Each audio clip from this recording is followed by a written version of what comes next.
नमस्ते क्लास सत श्री अकाल बच्चों। किताब साहित्यिक रंग जमात नौवीं पाठ नंबर 3 सतियां सही। लेखिका है डॉक्टर दलीप कौर टिवाणा। तो सतियां सही मतलब सतियां सही सती हुई औरत की कहानी है। तो सही मतलब सती हुई औरत कौन है? ये भगत सिंह की मंगेतर। तो जो सूँ पता है सरदार भगत सिंह नूं फांसी दी गई सी। क्यों दी गई सी? सरदार भगत सिंह एक देश प्रेमी होए आ। साडे देश हिंदुस्तान नूं याद करवाउण लई बहुत सारे देश भगतां ने अपनी जान की कुर्बानी दी। उन्हां विचों एक सन सरदार भगत सिंह। और भगत सिंह ने अपनी जिहड़ी है हीरे वर्गी जिंदगी जिहड़ी है साडे देश नूं आज़ाद करवाउण विच कुर्बान कर दित्ती। तो जदों भगत सिंह नूं कुर्बानी दी गई उदों उन्हां दी उम्र सीगी 21 साल और उन्हां दी मंगनी भी हो चुकी सी। थोड़े दिनों तक उन्हां दा विआह सी, पर विआह तो पहला ही उन्हां नूं फांसी दे दित्ती गई। और फांसी देने तो बाद जिहड़ी उन्हां दी मंगेतर सी उन्हां ने दूसरा विआह नहीं करवाया। और सारी उम्र जिहड़ी है वो बहुत ही तंगियां दे विच कट्टी। उहदे माता पिता ने बहुत जोर लगाया कि तू दूसरा विआह कर लै, पर उसने कहा कि मैं एक महान शहीद दी पत्नी हाँ, मंगेतर हाँ, मैं दोबारा ब्याह नहीं करांगी। और सारी उम्र उसने कभी किसी की वाढी की, वाढी मतलब फसल नूं कट्टना, कभी किसी के घर गोहा फेरिया, किसी के भांडे मांजे, इस तरह अपनी जिंदगी बतीत की। उस समय तो सरकार नूं भी उहदा चेता नहीं आया और किसी नूं भी उहदा चेता नहीं आया कि वो एडे वड्डे महान शहीद की पत्नी है जिहड़े कि सानूं देश नूं आज़ाद करवाउण लई अपनी हीरे वर्गी जिंदगी जिहड़ी आ वो कुर्बान कर गया देश नूं बचाउण वास्ते, देश नूं आज़ाद करवाउण वास्ते। और ना ही उस औरत का चेता आया किसी नूं जिसने सारी जिंदगी जिहड़ी है उस बंदे दे पिछे जिहड़ी है वो कुवारी रही कि मैं एडे महान व्यक्ति की पत्नी बनना सी। और अज फिर उन्हें विधवा विधवा बन के सारी उम्र कट्टी। पर हो सकता है बाद विच सरकार नूं बड़े सालों बाद चेता आया होवे, जदों दी उम्र बहुत ज़्यादा हो चुकी होवे, उदों उन्हें पेंशन भी लगी होवे। पर की फ़ायदा सी पेंशन का? सारी उम्र तो उन्हें तंगियां च कट्टी। और लेखिका एक बस का सफ़र कर रही है, रेल का सफ़र कर रही है। और सफ़र करते करते तो मन के विच ख्याल आता है जिवें कि वो भगत सिंह की औरत के कोल जा पुजी होवे। उत्थे एक भगता जिहड़ा गाना गा रहा है भगत सिंह के बारे विच। और ख्यालों दे विच ही भगत सिंह की मंगेतर दे कोल पुज जांदी है और ख्यालों विच उहदे कोलों गल्लां करदी है और जवाब भी मिलते हैं। उस कहानी नूं असीं पढ़ांगे हुण, फिर दसांगे कि भगत सिंह की मंगेतर की दशा होई सी बाद विच। तो सतियां सही लेखिका कह रही है कि जद एक मंगता जिहड़ा वो गाना गा रहा है, जद वीर भगत सिंह दत्त नूं दिता फांसी दा हुक्म सुना, उहदी होण वाली नार नूं किस पिंड विच दस्सिया जा। मतलब जदों वीर भगत सिंह नूं फांसी का हुक्म जिहड़ा है सुना दिता, क्योंकि भगत सिंह ने भारत नूं आज़ाद करवाउण दे लई अंग्रेज़ां दे खिलाफ रोष प्रदर्शन किया सी। उसने सांडर्स नूं गोली मारी सी, जिस दे इल्जाम विच उसनूं फांसी की सज़ा जिहड़ी है सुनाई गई सी। और जदों उसनूं फांसी का हुक्म सुना दिता तो उहदी जिहड़ी होवन वाली नार, उहदी जिहड़ी मंगेतर सी, उसनूं किसी ने पिंड विच आके दस्सिया। गड्डी विच अन्ना मंगता गा रहा सी। फिर मैं मंगते दे मूँह वल तक्या, पर स्टेशन आ जाण करके वो डब्बे विचों उतर के दूजे डब्बे विच जा चढ़िया। पर मैं मुड़ ख्याल मैनूं आण लगा कि जदों किसी ने पिंड विच जाके दस्सिया होना है कि गुजरी होवेगी भगत सिंह की मंगेतर दे दिल ते। मैं डब्बे की बारी विचों बाहर तक्कण लगी।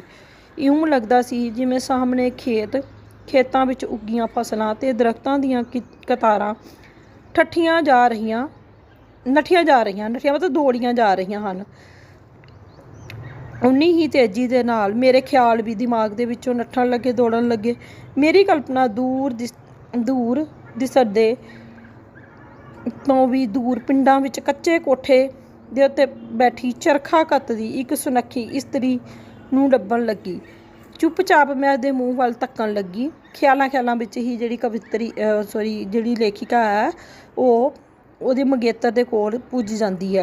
मैं आनी है ਉਹ बोली, तू किमें उम्र गुजारी? मैं पूछया, मतलब मैंने पूछा कि तू उम्र किस तरह गुजारी?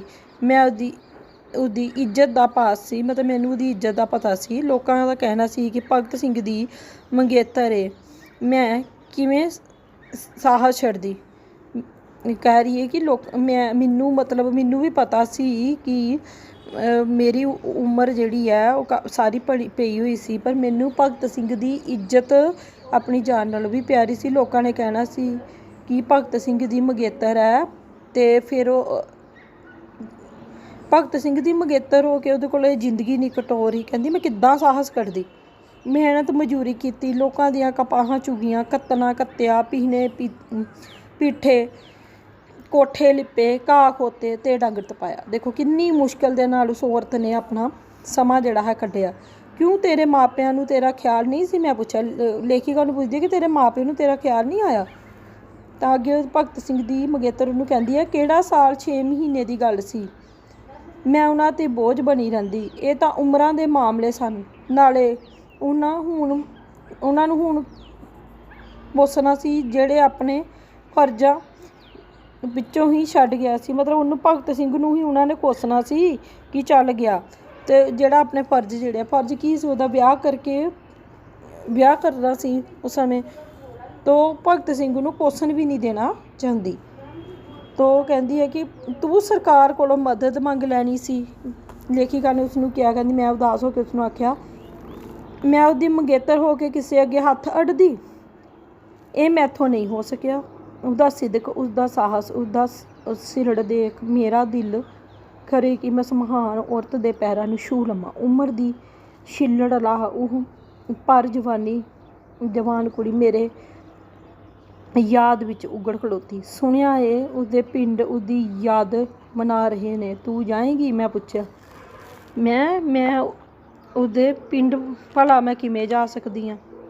ਉੱਥੇ ਬਾਜਿਆਂ ਗਾਜਿਆਂ ਸਿਹਰੇ ਬੰਨ੍ਹ ਕੇ ਉਸਨੇ ਮੈਨੂੰ ਲੈਣ ਆਉਣਾ ਸੀ, ਉਹ ਆਇਆ ਨਹੀਂ, ਮੈਂ ਫਿਰ ਕਿਵੇਂ ਜਾ ਸਕਦੀ? ਮਤਲਬ ਕਹਿ ਰਹੀ ਹੈ ਕਿ ਉਸਨੇ ਮੈਨੂੰ ਵਿਆਹੁਣ ਆਉਣਾ ਸੀ ਬਾਜੇ ਗਾਜਿਆਂ ਨਾਲ ਸਿਹਰੇ ਲਾ ਕੇ, ਅਤੇ ਉਹ ਆਇਆ ਹੀ ਨਹੀਂ, ਪਹਿਲੇ ਹੀ ਮਰ ਗਿਆ। ਮੈਂ ਉਹਦੇ ਪਿੰਡ ਵਿੱਚ ਕਿਵੇਂ ਜਾ ਸਕਦੀ ਹਾਂ? ਇਹ ਤਾਂ ਬੜੀ ਪੁਰਾਣੀ ਗੱਲ ਹੋ ਗਈ। ਮੈਂ ਉਸਨੂੰ ਪੁੱਛਿਆ ਕਿ ਬਹੁਤ ਪੁਰਾਣੀ ਗੱਲ ਹੋ ਚੁੱਕੀ ਹੈ, ਤੈਨੂੰ ਪੁਰਾਣੀ ਲੱਗਦੀ ਹੋ? ਮੈਨੂੰ ਤਾਂ ਇਉਂ ਲੱਗਦਾ ਹੈ ਜਿਵੇਂ ਹਾਲੇ ਕੱਲ੍ਹ ਦੀ ਗੱਲ ਹੈ, ਜਦੋਂ ਇੱਕ ਦਿਨ ਦੀਵੇ ਮਿਲਦਿਆਂ ਨਾਲ ਉਹ ਪਿੰਡ ਵਿੱਚ ਆਇਆ ਸੀ। ਬਾਹਰ ਦੇ ਖੂਹ 'ਤੇ ਖਲੋ ਇੱਕ ਨਿਆਣੇ ਹੱਥ ਸੁਨੇਹਾ ਭੇਜਿਆ, ਨਿਆਣੇ ਮਤਲਬ ਬੱਚੇ ਦਾ ਸੁਨੇਹਾ ਭੇਜਿਆ ਸੀ। ਮੈਂ ਝਿਜਕਦੀ ਸ਼ਰਮਾਂਦੀ ਸਭ ਤੋਂ ਚੋਰੀ ਉੱਥੇ ਚਲੇਗੀ। ਬੋਲਿਆ, ਤੂੰ ਫਿਕਰ ਨਾ ਕਰੀ, ਮੈਨੂੰ ਜ਼ਰੂਰੀ ਕੰਮ ਹੈ, ਜਦੋਂ ਵਿਆਹ ਕੀਤਾ ਮੈਂ ਤੇਰੇ ਨਾਲ ਹੀ ਕਰਾਂਗਾ, ਮੈਂ ਛੇਤੀ ਆ ਜਾਵਾਂਗਾ। ਉਹ ਚਲਿਆ ਗਿਆ ਅਤੇ ਮੁੜ ਕੇ ਆਇਆ ਹੀ ਨਹੀਂ। ਉਸ ਵੇਲੇ ਮੈਨੂੰ ਇੱਕ ਰੂਸੀ ਗੀਤ ਯਾਦ ਆਇਆ ਕਿ ਸਾਡਾ ਘਰ ਸਜਣੀਏ ਐਡੀ ਦੂਰ ਤਾਂ ਨਹੀਂ ਸੀ ਕਿ ਉਮਰ ਭਰ ਦਾ ਫੇਰਾ ਨਾ ਪਾਇਆ। ਇਨ੍ਹਾਂ ਲਫ਼ਜ਼ਾਂ ਦੀ ਤੜਪ ਉਸਦੇ ਮੂੰਹ 'ਚੋਂ ਲੱਭਦੀ ਸੀ, ਜਿਹੜੀ ਜ਼ਿੰਦਗੀ ਭਰ ਉਸਨੂੰ ਉਡੀਕਦੀ ਰਹੀ, ਜਿਹਨੇ ਮੁੜ ਕਦੇ ਫੇਰਾ ਹੀ ਨਾ ਪਾਇਆ। ਤੂੰ ਇਹਨਾਂ ਪੀੜਾਂ ਦੀ ਸਾਰ ਕੀ ਜਾਣੇ? ਉਹ ਅੱਖਾਂ ਭਰ ਕੇ ਬੋਲੀ। 2 ਹੰਝੂ ਵਹਿ ਤੁਰੇ। ਮੈਨੂੰ ਲੱਗਿਆ ਜਿਵੇਂ ਉਹ ਕਹਿ ਰਹੀ ਹੋਵੇ, ਇਹ ਕਿਹੀ ਵੇ ਧਰਤ ਕੰਡਿਆਲੀ, ਇਹ ਕਿਹੇ ਵੇ ਜੀਵਨ ਦੇ ਬਰੇਤੇ, ਮੇਰੇ ਸਾਹ ਸੁੱਕਦੇ ਜਾ ਰਹੇ ਨੇ। ਮਤਲਬ ਕਹਿਣਾ ਚਾਹੁੰਦੀ ਹੋਵੇ ਕਿ ਕਿਹੋ ਜਿਹੀ ਕੰਡਿਆਲੀ ਧਰਤ, ਕੰਡਿਆਂ ਵਾਲੀ ਧਰਤ ਹੈ, ਕਿਹੋ ਜਿਹੇ ਨੇ ਜੀਵਨ ਬਰੇਤੇ, ਮਤਲਬ ਰੇਤਲਾ ਕਿਸਮ ਦਾ ਕਿਹੋ ਜਿਹਾ ਜੀਵਨ ਹੈ ਜਿੱਥੇ ਇੰਨਾ ਦੁੱਖ ਜਿਹੜਾ ਝੱਲਣਾ ਪੈਂਦਾ ਹੈ। ਰੱਬ ਤੈਨੂੰ ਲੰਮੀ ਉਮਰ ਬਖਸ਼ੇ। ਉਹ ਕਮਲਾਉਂਦੇ ਮੂੰਹਾਂ ਤੱਕ ਮੈਨੂੰ ਕਿ ਮੈਂ ਆਖਿਆ, ਮਤਲਬ ਮੈਂ ਉਹਦੇ ਮੂੰਹ ਵੱਲ ਤੱਕ ਕੇ ਮੈਨੂੰ ਕਿਹਾ। ਉਹ ਇਉਂ ਤਰਪਕੀ ਮਤਲਬ ਡਰੀ, ਜਿਵੇਂ ਮੈਂ ਉਹਦੇ ਚਪੇੜ ਮਾਰ ਚੁੱਟੀ ਹੋਵੇ। ਫਿਰ ਕਰੁਣਾ ਭਰੀ ਆਵਾਜ਼ ਵਿੱਚ ਕਹਿਣ ਲੱਗੀ, ਮੇਰੀ ਹਮਦਰਦ ਨੇ, ਲੰਮੀ ਉਮਰ ਦੀ ਮੇਰੀ ਚਾਹ ਨਹੀਂ। ਇਸ ਉਮਰ ਦੇ ਦਿਨ ਤਾਂ ਮੁੱਕਦੇ ਹੀ ਨਹੀਂ ਪਏ। ਉਹਦੀ ਉਦਾਸੀ ਮੇਰੇ ਕੋਲੋਂ ਦੇਖੀ ਨਾ ਗਈ। ਗੱਲ ਬਦਲਣ ਲਈ ਮੈਂ ਆਖਿਆ, ਤੂੰ ਮੇਰੇ ਨਾਲ ਸ਼ਹਿਰ ਚੱਲ, ਮੇਰੀ ਭੈਣ ਦਾ ਵਿਆਹ ਹੈ, 2-4 ਦਿਨ ਸੌਖੇ ਲੰਘ ਜਾਣਗੇ। ਨਹੀਂ, ਮੈਂ ਵਿਆਹ ਨਹੀਂ ਜਾ ਸਕਦੀ, ਉਹ ਬੋਲੀ। ਕਿਉਂ? ਮੈਂ ਪੁੱਛਿਆ। ਖੁਸ਼ੀਆਂ ਦੇ ਮੌਕੇ ਮੇਰੇ ਕੋਲੋਂ ਝੱਲੇ ਨਹੀਂ ਜਾਂਦੇ, ਅਜਿਹੇ ਮੌਕਿਆਂ 'ਤੇ ਮੈਂ ਬੜੀ ਥੱਕ ਜਾਂਦੀ ਹਾਂ। ਮੇਰੇ ਕੋਲੋਂ ਆਪਣੇ ਗਮ ਹੁਣ ਇੱਕ ਘੜੀ ਪਲ ਵੀ ਦੂਰ ਨਹੀਂ ਕੀਤੇ ਜਾਂਦੇ। ਮੈਨੂੰ ਇਹਨਾਂ ਦੇ ਨਾਲ ਰਹਿਣ ਦੀ ਆਦਤ ਹੈ। ਇੱਕ ਗੱਲ ਦੱਸੇਂਗੀ? ਉਸਨੇ ਆਸ ਨਾਲ ਮੇਰੇ ਵੱਲ ਤੱਕਿਆ। ਹਾਂ, ਪੁੱਛ, ਮੈਂ ਆਖਿਆ। ਕੀ ਸੱਚੀ ਮੁੱਚੀ ਕੋਈ ਅਗਲਾ ਜਨਮ ਵੀ ਹੁੰਦਾ ਹੈ? ਵਿਚਾਰੀ ਮੇਰੇ ਦਿਲ ਨੇ ਆਖਿਆ, ਹਾਂ ਜ਼ਰੂਰ ਹੁੰਦਾ ਹੈ, ਮੈਂ ਕਹਿ ਦਿੱਤਾ। ਇਹ ਸੁਣ ਕੇ ਉਹਦੀਆਂ ਅੱਖਾਂ ਵਿੱਚ ਚਮਕ ਆ ਗਈ ਅਤੇ ਮੁਸਕਰਾ ਪਈ ਕਿ ਅਜੇ ਤੱਕ ਵੀ ਉਹ ਯਾਦ ਹੈ? ਮੈਂ ਪੁੱਛਿਆ। ਹਾਂ, ਹਰ ਘੜੀ ਹਰ ਪਲ ਮੈਨੂੰ ਯਾਦ ਆਉਂਦਾ ਰਹਿੰਦਾ ਹੈ। ਮਤਲਬ ਭਗਤ ਸਿੰਘ ਨੂੰ ਕਿਹਾ, ਕਦੇ ਕਦੇ ਤਾਂ ਬੜਾ ਮਨ ਕਰਦਾ ਹੈ ਕਿ ਕੋਈ ਆ ਕੇ ਆਖੇ ਕਿ ਉਹ ਮਰਿਆ ਹੀ ਨਹੀਂ, ਉਹਨੂੰ ਫਾਂਸੀ ਨਹੀਂ ਦਿੱਤੀ ਗਈ, ਉਹ ਜਿਉਂਦਾ ਹੈ। ਕਦੀ ਕਦੀ ਸੋਚਦੀ ਹਾਂ ਕਿਧਰੇ ਉਹ ਸੱਚੀ ਮੁੱਚੀ ਮੁੜ ਆਵੇ, ਮੈਂ ਉਸਨੂੰ ਆਖਾਂ, ਕਹੋ ਵੇ ਇੰਨੀਆਂ ਤਕਦੀਰਾਂ ਨੂੰ ਕਿਉਂ ਇੰਨੀ ਦੂਰ ਖਲੋਣਾ। ਮੈਂ ਵੀ ਕਿਸੇ ਦੀ ਧੀ ਵੇ, ਮੈਂ ਵੀ ਕਿਸੇ ਦੀ ਭੈਣ, ਪਰ ਹੁਣ ਇਹਨਾਂ ਤਕਦੀਰਾਂ ਕੋਲ ਮੇਰੇ ਜੋਗਾ ਕੀ ਏ? ਉਹ ਉਦਾਸ ਹੋ ਕੇ ਬੋਲੀ। ਹੁਣ ਤਾਂ ਭਗਤ ਸਿੰਘ ਦੇ ਸੁਪਨੇ ਪੂਰੇ ਹੋ ਰਹੇ ਹਨ। ਦੇਸ਼ ਕਿਵੇਂ ਤਰੱਕੀ ਵੱਲ ਜਾ ਰਿਹਾ, ਤੂੰ ਕੋਈ ਹਿੱਸਾ ਪਾ। ਦੇਖ ਨਵਾਂ ਵਰ੍ਹਾ ਆਇਆ ਏ, ਕੋਈ ਨਵਾਂ ਕਦਮ ਚੁੱਕ। ਮੈਂ ਉਸਨੂੰ ਆਖਿਆ, ਲੇਖਿਕਾ ਭਗਤ ਸਿੰਘ ਦੀ ਮੰਗੇਤਰ ਨੂੰ ਕਹਿ ਰਹੀ ਹੈ ਕਿ ਤੂੰ ਵੀ ਕੋਈ ਨਵਾਂ ਕੰਮ ਕਰ, ਕੋਈ ਨਵਾਂ ਵਰ੍ਹਾ ਆ ਗਿਆ, ਤੂੰ ਵੀ ਕੋਈ ਨਵਾਂ ਕਦਮ ਚੁੱਕ, ਜਿਸ ਤਰ੍ਹਾਂ ਕਿ ਭਗਤ ਸਿੰਘ ਨੇ ਦੇਸ਼ ਲਈ ਕੁਰਬਾਨੀ ਦਿੱਤੀ। ਤਾਂ ਉਹ ਕਹਿੰਦੀ, ਉਹਦਾ ਮੂੰਹ ਹਿੱਸ ਗਿਆ ਮਤਲਬ ਉਹਦਾ ਮੂੰਹ ਜਿਹੜਾ ਉਦਾਸ ਹੋ ਗਿਆ। ਉਹ ਚੁੱਪਚਾਪ ਮੇਰੇ ਵੱਲ ਤੱਕਣ ਲੱਗੀ, ਜਿਵੇਂ ਕਹਿੰਦੀ ਹੋਵੇ, ਪਿਛਲਾ ਵਰ੍ਹਾ ਰੋ ਕੇ ਟੁਰ ਗਿਆ, ਅਗਲਾ ਵਰ੍ਹਾ ਖੜਾ ਉਦਾਸ, ਕਿਵੇਂ ਵੇ ਮੁਨੀ ਸਰਾਪਿਆ, ਤੂੰ ਮੁੜ ਨਾ ਪੁੱਛੀ ਬਾਤ। ਤੂੰ ਕੀ ਸੋਚ ਰਹੀ ਹੈ? ਮੈਂ ਪੁੱਛਿਆ। ਉਸਨੇ ਕਿਹਾ, ਹੋਕਾ ਭਰ ਕੇ ਕਹਿੰਦੀ, ਰਾਤ ਦੀ ਰਾਣੀ ਮੈਨੂੰ ਪੁੱਛਦੀ, ਕਿੱਥੇ ਤਾਂ ਗਈਆਂ ਨੀ ਤੋਰੀਆਂ ਨੀਂਦਰਾਂ, ਦਿਓ ਉਲਾਂਬੇ ਦਿੰਦਾ, ਕਿੱਥੇ ਤਾਂ ਖੋਈਆਂ ਤੇਰੀਆਂ ਸੂਰਤਾਂ। ਮੈਂ ਮੁੜ ਮੁੜ ਤੈਥੋਂ ਪੁੱਛਦੀ, ਕੌਣ ਭਰੂ ਮੇਰੀ ਕਹਾਣੀ ਦਾ ਹੁੰਗਾਰਾ, ਕੌਣ ਬਣੂ ਮੇਰੇ ਦੁੱਖਾਂ ਦੀ ਸੀਰੀ। ਮਤਲਬ ਕਿ ਰਾਤੀ ਵੇਲੇ ਉਹਨੂੰ ਨੀਂਦ ਨਹੀਂ ਆਉਂਦੀ ਹੈ, ਦਿਨ ਵੇਲੇ ਉਹਨੂੰ ਚੈਨ ਨਹੀਂ ਆਉਂਦਾ ਹੈ, ਤਾਂ ਉਹ ਬਹੁਤ ਹੀ ਉਦਾਸ ਰਹਿੰਦੀ ਹੈ। ਉਹ ਕਹਿੰਦੀ ਹੈ ਕਿ ਮੇਰੀ ਕਹਾਣੀ ਦਾ ਹੁੰਗਾਰਾ ਕੌਣ ਪੜ੍ਹੇ। ਮਤਲਬ ਵਿਆਹ ਨਹੀਂ ਕਰਵਾਇਆ, ਇਕੱਲੀ ਰਹਿ ਗਈ, ਨਾ ਕੋਈ ਬੱਚਾ, ਮਤਲਬ ਜ਼ਿੰਦਗੀ ਕੱਟਣੀ ਬਹੁਤ ਹੀ ਔਖੀ ਹੋ ਗਈ ਉਸ ਲਈ। ਔਰ ਫਿਰ ਵੀ ਉਹ ਹਿੰਮਤ ਨਹੀਂ ਹਾਰਦੀ। ਮੈਂ ਉਹਦੇ ਮੂੰਹ ਵੱਲ ਤੱਕਿਆ, ਨਾਨਕ ਸਤਿਆ ਜਾਨੀਆਂ ਨੀ ਜੀ ਬਿਹਰੇ ਚੋਟ ਮਰਨ। ਇਹ ਕਥਨ ਅੱਗੇ ਮੈਂ ਸਿਰ ਝੁਕਾ ਦਿੱਤਾ। ਉਹਦੀ ਟੁੱਟੀ ਹੋਈ ਜੁੱਤੀ 'ਤੇ ਮੇਰੀ ਨਜ਼ਰ ਪਈ। ਮੈਂ ਧਿਆਨ ਨਾਲ ਦੇਖਿਆ, ਉਹਦੀ ਕਮੀਜ਼ ਨੂੰ ਵੀ ਟਾਕੀਆਂ ਲੱਗੀਆਂ। ਟਾਕੀਆਂ ਮਤਲਬ ਕਿ ਰੰਗ ਬਿਰੰਗੀਆਂ, ਫਟੀ ਹੋਈ ਕਮੀਜ਼ ਸੀ, ਉੱਤੇ ਰੰਗ ਬਿਰੰਗੀਆਂ ਕੱਪੜਿਆਂ ਦੇ ਨਾਲ ਜੋੜੀ ਹੋਈ ਸੀ, ਅਤੇ ਜੁੱਤੀ ਵੀ ਟੁੱਟੀ ਹੋਈ ਸੀ। ਕਰ ਕੀ ਸਕਦੀ ਸੀ, ਪੈਸਿਆਂ ਦੀ ਕਮੀ ਸੀ। ਲੇਖਿਕਾ ਨੂੰ ਧੱਕਾ ਲੱਗ ਜਾਂਦਾ, ਕਹਿੰਦੀ ਮੈਨੂੰ ਧੱਕਾ ਲੱਗਾ। ਤੂੰ ਉਹਨੂੰ ਵੇਖਿਆ ਸੀ? ਉਹ ਅਜੇ ਵੀ ਉਹਦੇ ਬਾਰੇ ਸੋਚ ਰਹੀ ਸੀ। ਨਹੀਂ, ਮੈਂ ਆਖਿਆ, ਉਹ ਬੜਾ ਸੋਹਣਾ ਸੀ, ਸਾਡੇ ਪਿੰਡ ਦੀਆਂ ਸਾਰੀਆਂ ਕੁੜੀਆਂ ਦੇ ਪ੍ਰਾਹੁਣਿਆਂ ਨਾਲੋਂ ਵੀ ਸੋਹਣਾ। ਅਤੇ ਅੱਗੋਂ ਉਹਦਾ ਗੱਲ ਭਰ ਆਇਆ, ਅਤੇ ਫਿਰ ਜਿਵੇਂ ਆਪ ਗੱਲਾਂ ਕਰਨ ਲੱਗੀ। ਆਉਂਦੇ ਜਾਂਦੇ ਰਾਹੀਆਂ ਦੇ ਮੈਂ ਮੂੰਹ ਵੱਲ ਤੱਕਦੀ ਸੀ ਕਿ ਕਰੇ ਵੇ ਕੋਈ ਤੇਰੀ ਗੱਲ। ਮੈਂ ਕੰਨਿਆ ਕੁਆਰੀ ਖੜੀ ਉਡੀਕਦੀ, ਕਦੇ ਵੀ ਸੁਨੇਹਾ ਕੱਲ। ਮਤਲਬ ਕਿ ਉਹ ਸਾਰੀ ਉਮਰ ਕੁਆਰੀ ਹੀ ਰਹੀ, ਔਰ ਉਹਦੇ ਸੁਨੇਹੇ ਨੂੰ, ਉਹਦੇ ਕੋਈ ਭੇਜੇ ਸੁਨੇਹਾ, ਮਤਲਬ ਮੈਸੇਜ, ਕੋਈ ਭੇਜੇ ਮੈਸੇਜ ਨੂੰ ਕੋਈ ਦੱਸੇ, ਪਰ ਕੀ ਕਰਨਾ ਸੀ, ਉਹ ਤਾਂ ਮਰ ਹੀ ਗਿਆ। ਕੀ ਸੋਚ ਰਹੀ ਹੈ ਸੋਹਣੀਏ? ਮੈਂ ਪੁੱਛਿਆ। ਉਹ ਆਪਣੇ ਹੱਥਾਂ ਦੀਆਂ ਲਕੀਰਾਂ ਵੱਲ ਧਿਆਨ ਨਾਲ ਤੱਕਣ ਲੱਗੀ, ਜਿਵੇਂ ਕਹਿ ਰਹੀ ਹੋਵੇ, ਮਾਂ ਆਪਣੀ ਨੂੰ ਮੈਂ ਪੁੱਛਦੀ, ਧੀ ਦੇ ਕੇ ਕਿਹੇ ਲੇਖ ਲਿਖਾਏ। ਮਤਲਬ ਮੈਂ ਆਪਣੀ ਸੋਚਣ ਲੱਗੀ, ਮੈਂ ਆਪਣੀ ਮਾਂ ਨੂੰ ਕਦੀ ਪੁੱਛਾਂ ਕਿ ਤੂੰ ਮੇਰੇ ਕਿਹੋ ਜਿਹੇ ਲੇਖ ਲਿਖਾਏ ਸੀ। ਉਹਦਾ ਜਿਹੜਾ ਪਤੀ ਹੈ ਵਿਆਹ ਤੋਂ ਪਹਿਲਾਂ ਹੀ ਸ਼ਹੀਦ ਹੋ ਗਿਆ। ਮੈਂ ਉਹਦੇ ਵੱਲ ਤੱਕਦੀ ਰਹੀ। ਇੱਕ ਲਾਟ ਬਲਦੀ ਸੀ, ਉਹਦੀਆਂ ਨਜ਼ਰਾਂ ਦੇ ਵਿੱਚ ਇੱਕ ਕਹਿਰ ਸੀ।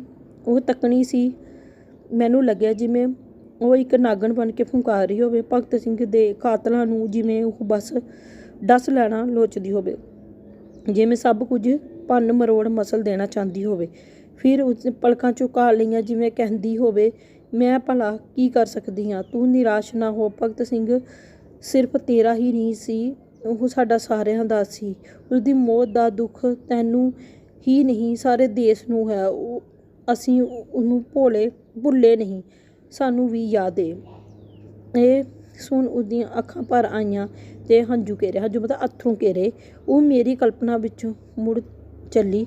ਮੈਨੂੰ ਲੱਗਿਆ ਧਰਤ ਅੰਬਰ ਵੀ ਸੋਚਦੇ ਕੀ ਦੇਣ ਤਸੱਲੀ। ਮਤਲਬ ਧਰਤੀ ਔਰ ਅੰਬਰ ਵੀ ਸੋਚਦੇ ਹੋਣਗੇ ਕਿ ਅਸੀਂ ਉਸ ਔਰਤ ਨੂੰ ਕਿਵੇਂ ਤਸੱਲੀ ਦਈਏ, ਜਿਸ ਨੇ ਸਾਰੀ ਉਮਰ ਤੋਂ ਬਿਨਾਂ ਕੱਟ ਲਈ ਰੋ ਰੋ ਕੇ।